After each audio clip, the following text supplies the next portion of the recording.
Bonjour tout le monde, très heureux de vous retrouver pour un nouvel agenda de l'été. On est encore une nouvelle fois sous le soleil.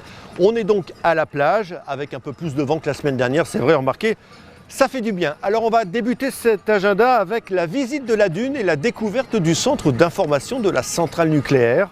Les renseignements et les inscriptions se font au kiosque plage, c'est entièrement gratuit. Samedi, devinez ce qui se passe, c'est l'ouverture des bains. Départ du kiosque plage à 2 pas d'ici, départ du défilé à 16h30 avec la participation de la fanfare des Ch'tis Maubejois. Présence également des associations gravelinoises, elles seront nombreuses. A noter également que les anciens de l'école d'apprentissage maritime de Grand Fort-Philippe participeront eux aussi au défilé. Le même jour, exposition de matériel et de véhicules militaires au blocos du phare et toujours le samedi, début du Festi Beach, tournoi sportif sur la plage de Petit Fort-Philippe. C'est une compétition multisport, comme son nom l'indique. Elle est ouverte dès 12 ans, avec différentes catégories, de 12 à 16 ans et de 16 à 25 ans. Les inscriptions, elles sont limitées, alors ne tardez pas trop, elles se font au service jeunesse.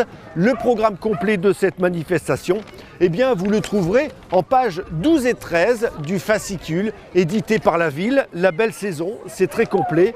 Le livret, vous le trouverez un peu partout, notamment à l'Office du tourisme. Lundi, sur la place Albert d'Anvers en centre-ville, ce sera le spectacle de Paris à Broadway qui vous sera proposé. C'est entièrement gratuit là aussi. Ça débute à 21h. Alors il sera suivi du traditionnel feu d'artifice qui sera tiré du quai Vauban à partir de 23h. Et qui mieux que Stéphane Raymondière, le responsable du service manifestation, événements et logistique de la ville de Gravelines, pour nous en parler. Je vous propose de l'écouter. C'est à toi Stéphane. Le feu d'artifice est très beau sur Gravelines, je pense qu'on peut le dire. On a beaucoup de monde au feu d'artifice. On a déjà évalué que le monde pouvait se situer entre 10 000 et 15 000 personnes.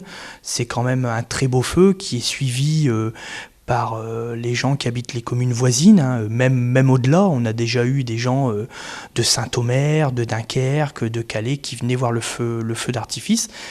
Et les gens des autres communes, Bourbourg, Grand-Fort, Ouaplage, etc. Donc effectivement, s'il fait beau, il y a beaucoup de monde au feu d'artifice. Après donc le feu d'artifice dont vient nous parler Stéphane, se déroulera le non moins traditionnel bal du 14 juillet à 23h30 sur la place Albert d'Anvers.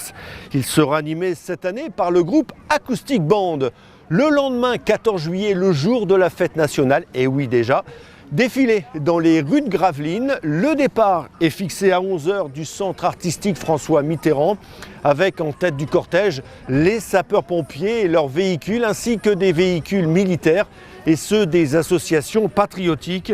Voilà, c'est tout pour cette semaine. On se quitte sous le soleil, c'est la deuxième fois de suite. Jamais 203, on croise les doigts, enfin on verra bien. D'ici là, passez une bonne semaine. Nous, on se retrouve pour un nouvel agenda de l'été la semaine prochaine. Au revoir.